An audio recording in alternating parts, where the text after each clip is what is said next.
Hello everybody. So today I have this guy right here, which is known as Maqui, or the Chilean wineberry. This is native to Chile, where it is most commonly used by the Mapuche people. They take the branches of this plant and they shake it, which makes the leaves and the berries fall, and then they separate out the berries and use those. It's supposed to be really, really tasty. I also have a relative of this. This pink one is known as the mountain wineberry, and it is a different species but related to the dark purple one. And this one is super, super rare. Like the dark purple one, this one got a little bit of notoriety as potential super fruit. This pink one, however, people don't talk about the pink one. Yeah, and these are very dark purple. You can see why this was up there with all the super fruits.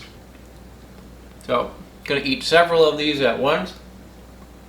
I'll tell you right now, these are much better than the acai. People think that they're like little berries or something. They're actually a palm fruit, and they don't taste like blueberries like people think that they do. They're just very often mixed with blueberries, and raspberries, and blackberries, and whatever. Maybe good for you, but flavor, nah. Flavor on these, not bad, except for that one. That was a moldy one.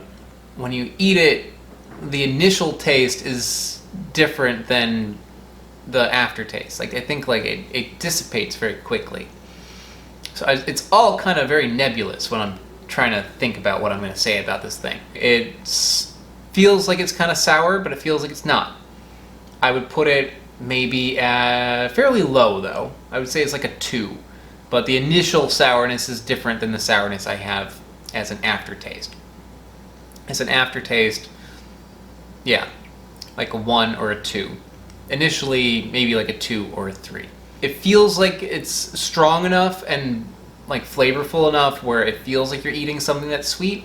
But when I really think about it, not that sweet. So probably like a 2 or a 3 on the sweetness scale, like something like that.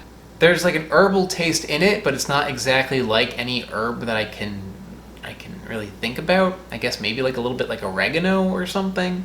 And the flavor itself is like maybe a little bit like black currants, maybe like a little bit like blackberries.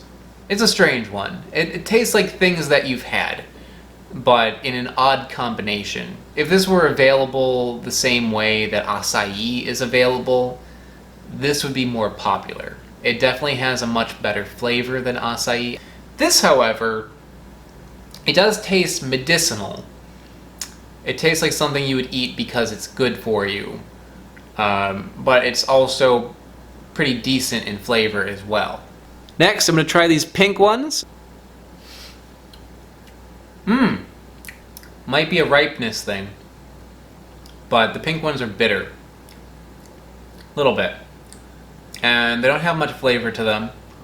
They taste similar, I guess, to the dark purple ones, but the dark purple ones taste like a lot of different dark berries.